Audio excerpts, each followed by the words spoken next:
August 15, 1945.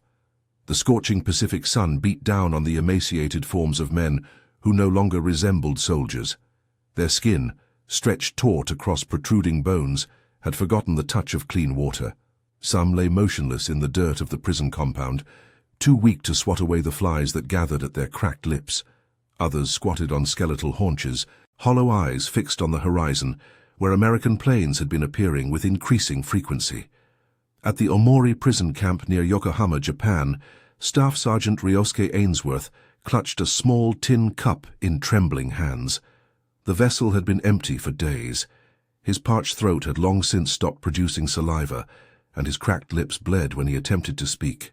3 years and 8 months of captivity had reduced his once powerful frame to 92 pounds of sinew and bone. The ration of water, barely enough to wet his tongue, had been withheld for 2 days as punishment for an unintentional glance at a guard. In the distance, the rumble of vehicles approached, different from the usual Japanese trucks. Ainsworth struggled to his knees, using the last reserves of his strength. Fellow prisoners stirred around him, animated by a whispered rumor that had been circulating since the strange silence of the guards that morning. The camp commander had disappeared overnight, and the remaining guards seemed uncertain, even fearful. Then they appeared at the gate, American soldiers in battle fatigues, weapons ready but lowered. They moved cautiously, faces registering shock at what lay before them. No one in the 7th Cavalry Division realized that on this day, one man's simple act of compassion would rewrite the final chapter of the Pacific War's darkest narrative. Ryosuke Ainsworth's journey to that moment began 32 years earlier in the small farming community of Fresno, California. Born to a Japanese immigrant mother and an American father who taught agriculture at the local college, Ainsworth had grown up straddling 2 worlds. His mother, Sakura, had instilled in him the values of gammon, enduring the seemingly unbearable with patience and dignity, while his father, Howard, had taught him about American ideals of freedom and self-determination. When Ainsworth was 12, his father passed away unexpectedly from pneumonia, leaving Sakura to raise him alone. She moved them to a small apartment near Japantown in San Francisco, where she worked as a seamstress for a local tailor. Despite limited means, she ensured her son received a good education. Ryosuke excelled in school, particularly in languages. By the time he graduated high school in 1931, he could speak flawless English and Japanese, plus workable French and Spanish. The Great Depression offered few opportunities for a young man of mixed heritage. Ainsworth found work at a shipping company that conducted business with Japan, where his language skills proved invaluable. By 1937, he had saved enough to enroll at San Francisco State College, attending night classes while working days. His dream was to join the diplomatic corps, using his bicultural background to build bridges between America and Japan. The deteriorating relations between the 2 nations troubled him deeply. Ainsworth's Japanese relatives wrote increasingly concerned letters about military influence in Tokyo. His American friends began asking uncomfortable questions about his loyalties. When Japan invaded China, he found himself defending his American identity to some and his Japanese heritage to others. He belonged fully to neither world, yet was claimed by both. In 1940, with war clouds gathering across the Pacific, Ainsworth made his choice. He enlisted in the United States Army, hoping his language skills would prove valuable in military intelligence. During basic training at Fort Ord, he endured suspicious glances and occasional slurs from fellow recruits. Yet his drill instructors recognized his potential. One sergeant noted in his evaluation, "Ainsworth possesses unusual linguistic abilities and cultural knowledge that may prove critical in the Pacific theater." By December 1941, Ainsworth was stationed in the Philippines as a translator attached to military intelligence. He had been there just 3 months when news of Pearl Harbor shattered any hope for peace. Within hours, Japanese bombers appeared over Manila, and Ainsworth found himself in the midst of a war in which his very appearance raised questions of allegiance. As American and Filipino forces retreated to Bataan, he served as an interpreter during attempts to gather intelligence on Japanese movements. He couldn't have known then that his unique heritage, which had often left him feeling like an outsider in both cultures, would soon become his greatest survival tool, and very nearly the cause of his death. The American defense of the Philippines had been doomed from the start. Outnumbered, undersupplied, and cut off from reinforcement, the Allied forces fought valiantly for months against overwhelming odds. By April 1942, starvation, disease, and dwindling ammunition forced the surrender of Bataan. Ainsworth was among the 76,000 American and Filipino troops who laid down their arms. What followed would later be known as the Bataan Death March, a 60-mile forced trek in blistering heat with little food or water. Japanese guards, emboldened by their victory and conditioned to view surrender as shameful, treated the prisoners with extraordinary cruelty. Those who fell behind or attempted to drink from roadside puddles were bayoneted or shot. Approximately 10,000 men died during that march alone. Ainsworth's ability to understand Japanese saved his life more than once. Overhearing guards discussing which struggling prisoners would be executed, he managed to whisper warnings and help fellow Americans avoid fatal missteps. His linguistic ability was discovered on the third day when a guard overheard him translating orders to a group of exhausted Americans. The discovery nearly proved fatal. Dragged before a Japanese lieutenant, Ainsworth was accused of being a Nisei traitor, Japanese by blood but fighting for America. The lieutenant drew his katana, fully intending to behead him on the spot. Only the intervention of a Japanese colonel, who recognized the potential intelligence value of a bilingual prisoner, spared Ainsworth's life. Instead of execution, he received a savage beating that left him with 3 broken ribs and permanent hearing loss in his left ear. "You have betrayed your ancestors," the colonel told him in Japanese. "Your life is preserved only because it may yet serve the emperor. Remember that each breath you take is granted by our mercy." Ainsworth would carry those words and the pain of that beating through 3 years of captivity. The colonel's mercy transferred him to a series of increasingly brutal prison camps, eventually landing him at Omori in 1944, a place where mercy had long since departed. At Omori, situated on a man-made island in Tokyo Bay, approximately 500 Allied prisoners lived in conditions designed to break both body and spirit. Rations consisted of a small bowl of rice, often containing insects or pebbles, supplemented occasionally by thin soup made from weeds or the discarded entrails of fish. Men wasted away, their bodies consuming themselves from within. Diarrhea, beriberi, and dysentery became universal conditions rather than illnesses. Guards administered beatings for infractions as minor as failing to bow properly or making eye contact. The camp's commander, Captain Yoshitaka Fukuhara, took particular interest in Ainsworth. Here was a living embodiment of the 2 nations at war, American by citizenship, but with Japanese blood. Fukuhara subjected him to repeated interrogations, attempting to extract intelligence about American code systems and military preparations. When Ainsworth provided only his name, rank, and serial number, the beatings intensified. "You stand in 2 worlds," Fukuhara told him during one interrogation, "yet you belong to neither. The Americans will never fully trust someone with Japanese features, and Japan can never accept a traitor. You are nothing." These psychological attacks proved more difficult to endure than physical torture. In his darkest moments, Ainsworth questioned his very identity. At night, curled around his hunger in the barracks, he would repeat his mother's words, "Gaman, Ryosuke, endure with dignity." Then he would touch the dog tags that marked him as an American soldier and whisper his father's favorite phrase, "Liberty requires sacrifice." His fellow prisoners came to rely on Ainsworth's ability to interpret the guards' conversations. He could provide crucial warnings about inspections, planned punishments, or rare occasions when extra food might be distributed. This made him simultaneously valuable to his fellow Americans and dangerous in the eyes of the Japanese guards. His existence became a precarious balance between providing life-saving information and avoiding detection. As 1945 dawned, conditions at Omori deteriorated further. Allied bombing raids on Tokyo intensified, and food shipments to the camp became increasingly sporadic.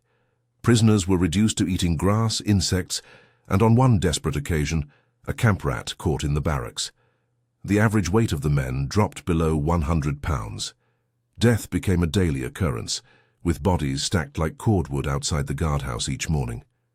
By summer, Ainsworth could count every rib in his chest. His once muscular legs had atrophied to the circumference of his wrists. Speaking required more energy than he could spare, so he communicated with fellow prisoners through gestures and whispers. Yet still he survived, drawing on an inner reservoir of determination that even he could not fully explain. Perhaps it was his dual heritage, the gammon of his mother combined with his father's belief in liberty, that kept his heart beating when others failed. Then came August 6, 1945. The guards appeared unusually agitated that morning. Ainsworth, working in the camp garden, overheard fragments of conversation. Entire city disappeared. Impossible weapon. Though weak from hunger and exhaustion, he understood enough to realize something momentous had occurred. 3 days later, similar conversations mentioned Nagasaki. The guards became increasingly nervous, some disappearing from their posts. On August 15th, the prisoners awoke to find the camp's routine disrupted. No morning roll call was ordered. The guards stood in clusters, speaking in hushed tones. That afternoon, Captain Fukuhara assembled the prisoners and made a brief announcement. The war situation has developed in a manner not necessarily to Japan's advantage. Without further explanation, he departed the camp, never to return. The remaining guards maintained their posts but stopped administering beatings. Some even distributed extra rations, an unprecedented act of generosity that confirmed to the prisoners that something extraordinary had occurred. Still, freedom remained uncertain. The men were too weak to attempt escape, and the fear of execution, a fate that had befallen prisoners at other camps as the war turned against Japan, kept them within the fences of Omori. For 4 days, they existed in this limbo between captivity and freedom, watching American aircraft fly overhead with increasing frequency. Then, on August 29, 1945, liberation arrived in the form of landing craft approaching the island, guided by an Avenger torpedo bomber from the USS Cowpens. The first boat that approached the shore carried a group of American officers, medical personnel, and a Navy photographer named John Swope. What they witnessed was beyond their comprehension. Hundreds of walking skeletons in tattered remnants of uniforms, men so emaciated that they appeared more dead than alive. Sergeant Malcolm Vanderwyck of the 7th Cavalry Division was among the first American soldiers to enter the camp. At 25, Vanderwyck had seen combat across the Pacific, from Guadalcanal to the Philippines. Nothing had prepared him for the sight that greeted him at Omori. They weren't men anymore, he would later write in his memoirs. They were shadows, ghosts who somehow still breathed. Their eyes had sunk so deep into their skulls they looked like caves. You could count every bone in their bodies. And the smell. Death mixed with human waste and desperation. I'll never forget that smell as long as I live. Vanderwyck carried 2 canteens of fresh water, standard issue for operations in the Pacific heat.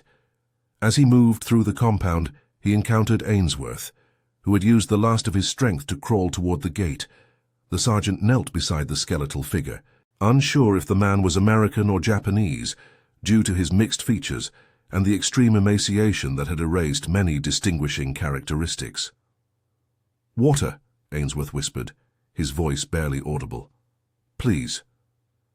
Vanderwyck unscrewed his canteen and gently lifted Ainsworth's head.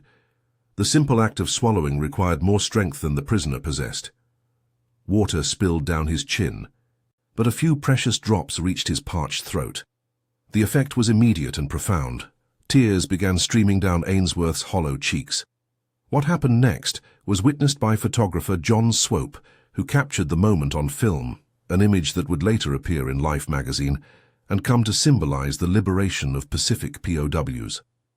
Ainsworth, summoning strength that seemed impossible for his wasted body, pushed himself to his knees. Around him, other prisoners followed suit, creating a scene reminiscent of worship. These men, who had endured years of starvation, torture, and humiliation, knelt not in submission but in overwhelming gratitude for the simple gift of clean water.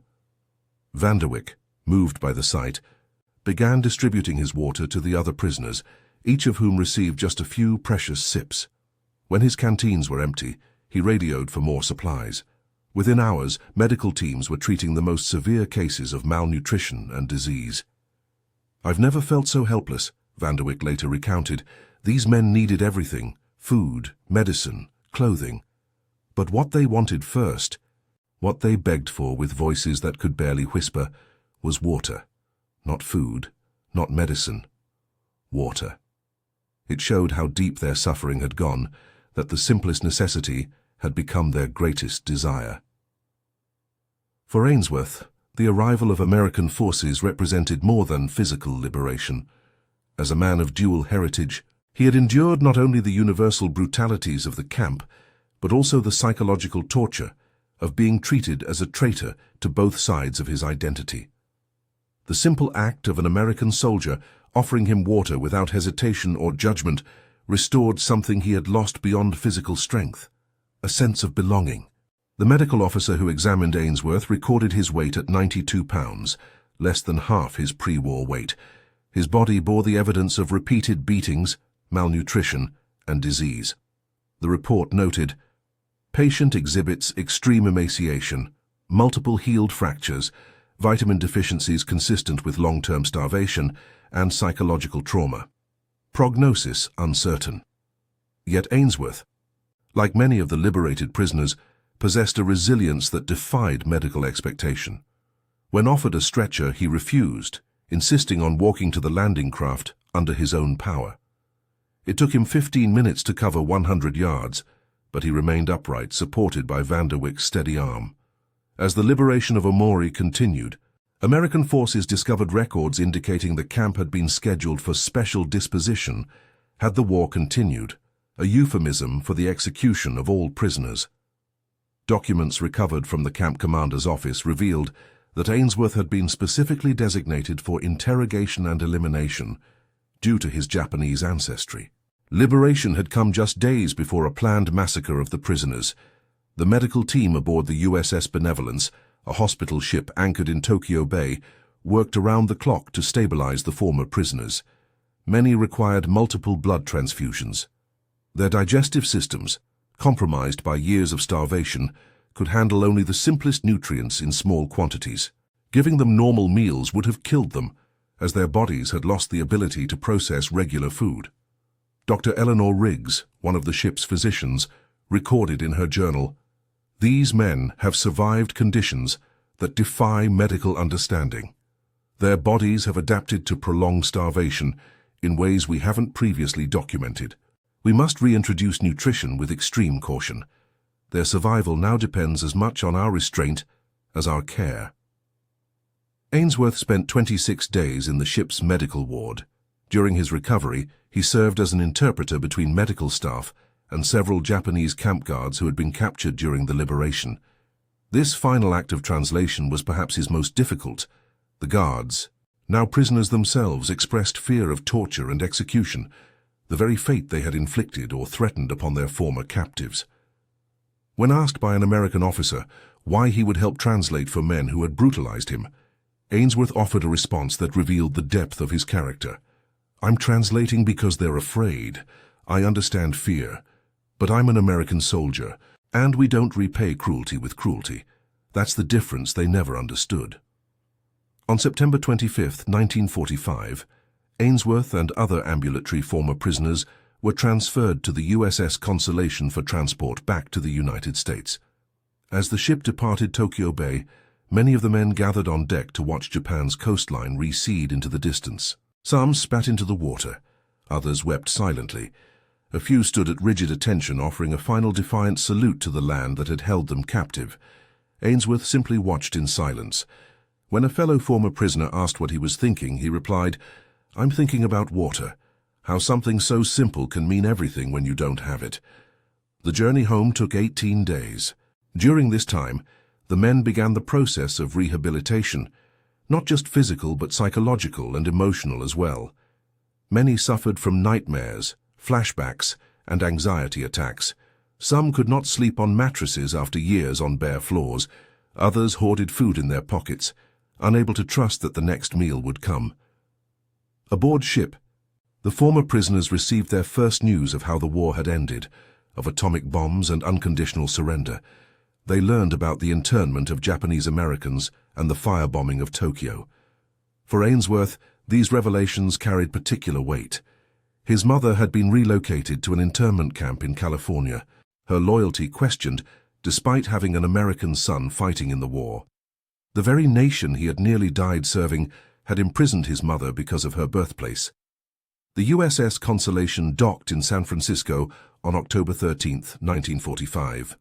Families waited at the pier, searching the decks for glimpses of loved ones long given up for dead. Ainsworth had no one waiting. His mother, released from the Tule Lake internment camp just weeks earlier, had not received notification of his survival in time to meet the ship. As the men disembarked, each was given a physical evaluation, back pay for their time in captivity, and 30 days leave. Many could barely walk down the gangplank without assistance. Their uniforms, hastily issued aboard ship, hung on their frames like clothes on scarecrows. Yet they moved with a dignity that transcended their physical condition, men who had endured the unendurable and returned to tell the tale. Sergeant Vanderwyck, who had been assigned to escort duty for the returning POWs, recognized Ainsworth among the disembarking men. He approached the former prisoner, now a stranger in his homeland, and offered a simple greeting. "Welcome home, soldier." Ainsworth managed a smile, the first that had crossed his face in years. "Thank you for the water," he replied. The two men embraced briefly, then Vanderwyck reached into his pocket and produced a silver flask. "I thought you might want something stronger than water to celebrate your return." Ainsworth accepted the flask, but did not drink immediately. Instead, he asked, "Do you know where I might find information about the internment camps? My mother was at Tule Lake." Vanderwyck's expression fell. The complexities of the war, fighting an enemy abroad while imprisoning citizens of the same ancestry at home, had created contradictions that defied simple explanation. "I'll help you find her," he promised. True to his word, Vanderwyck used his military connections to locate Sakura Ainsworth, who had been relocated to a transitional housing center in Sacramento. 3 days later, mother and son were reunited in an emotional meeting that required no translation between cultures or languages, only the universal vocabulary of love and relief. In the months that followed, Ainsworth faced the challenge of reintegration into American society. His physical recovery progressed steadily, though certain ailments, night blindness from vitamin deficiency, chronic digestive problems, and recurring malaria, would plague him for the rest of his life. The psychological scars proved more difficult to heal. Loud noises triggered panic attacks. Dreams of starvation woke him in cold sweats. The simple act of watching others waste food could reduce him to tears. Yet he rebuilt his life with remarkable determination. Using the GI Bill, he completed his education at San Francisco State College, earning a degree in international relations. In 1948, he married Catherine Reynolds, a nurse he had met during his hospital recovery. Their first child, a daughter named Hope, was born the following year. Despite his distinguished service and survival against impossible odds, Ainsworth encountered the persistent prejudice that characterized post-war America. Job applications were rejected once potential employers saw his Japanese features. Neighbors in the suburb where he and Catherine purchased their first home circulated a petition to prevent them from moving in. Even wearing his uniform with combat decorations did not shield him from being called Jap on the streets of his hometown. Through it all, Ainsworth maintained the same dignity that had sustained him through captivity. "I survived Omori," he would tell his wife during particularly difficult periods. "I can survive this too." In 1952, Ainsworth's linguistic abilities finally found appropriate recognition when he was recruited by the State Department to serve as a cultural liaison during the post-war reconstruction of Japan. He approached this opportunity with mixed emotions, returning to the land where he had suffered so greatly, yet embracing the chance to build bridges between the two nations that formed his identity. During his 3-year assignment in Tokyo, Ainsworth visited Omori, now abandoned and overgrown. Standing on the spot where he had first tasted freedom in the form of water from Sergeant Vanderwyck's canteen, he performed a simple ceremony. He poured clean water on the ground from a silver flask, the same one Vanderwyck had given him upon his return to America. For those who thirsted, he whispered in both English and Japanese, for those who never came home. Across the Pacific, Sergeant Malcolm Vanderwyck had followed a different path. The images of emaciated prisoners falling to their knees for water haunted his civilian life. He spoke rarely of his war experiences, except for the liberation of Omori, which he recounted to anyone willing to listen. The story of starving men brought to their knees by simple kindness became his testimony to both the depths of human cruelty and the enduring power of compassion. In 1958, Vanderwyck used his savings to establish a charity that dug wells in water-scarce regions of the world. Its mission statement read simply, "No one should ever beg for water." When reporters asked what inspired this philanthropy, he would show them the photograph taken by John Swope at Omori, skeletal men on their knees, receiving their first taste of clean water after years of deprivation. "I gave a dying man water," Vanderwyck would explain. "He gave me purpose." The paths of Ainsworth and Vanderwyck crossed again in 1972 at a reunion of Pacific Theater veterans in San Diego. Vanderwyck, now operating water projects in 12 countries, recognized Ainsworth immediately despite the passing years. The former prisoner had filled out to a healthy weight, his once skeletal frame now solid and dignified. Grey streaked his hair, and reading glasses hung from a cord around his neck, but his eyes remained unmistakable, eyes that had witnessed humanity at its worst and survived to see it at its best. The two men embraced like brothers. Vanderwyck produced the silver flask he had given Ainsworth nearly 30 years earlier, now dented and worn from its journey to the ruins of Omori and back. "You kept it all this time?" Vanderwyck asked, surprised. "It reminds me," Ainsworth replied, "that sometimes the smallest acts of kindness save lives. You didn't just give me water that day. You gave me back my humanity." They shared a drink from the flask, no longer celebrating liberation but commemorating the bonds formed in humanity's darkest hours. Around them, other veterans of the Pacific War gathered, each carrying their own invisible wounds and memories. Some had fought in jungles, others on beaches or at sea, but all recognized the significance of the moment they witnessed, the reunion of the man who had offered water and the man who had received it on his knees. Later that evening, during the formal dinner, Ainsworth was asked to speak about his experiences as a POW. He declined at first, having rarely shared his story publicly, but Vanderwyck encouraged him, and eventually he rose to address the gathering of veterans and their families. "Most of you here fought battles that lasted days or weeks," he began. "My battle lasted 3 years and 8 months. My enemy wasn't just the guards or the camp commander. It was hunger, disease, and despair. It was the voice inside that urged surrender to death." The room fell silent as Ainsworth continued, describing the systematic dehumanization of camp life, the daily struggle to maintain dignity when treated as less than human, and the bonds formed between prisoners that transcended nationality and background. "What you must understand is that cruelty and kindness both reveal the essence of humanity," he said. "I witnessed extraordinary cruelty, men who took pleasure in the suffering of others. But I also experienced profound kindness, prisoners sharing their last morsel of food with someone weaker, men encouraging each other when hope seemed lost." Then Ainsworth turned to Vanderwyck, seated nearby. "And on August 29, 1945, I experienced the simplest kindness, a drink of clean water offered without judgment or hesitation.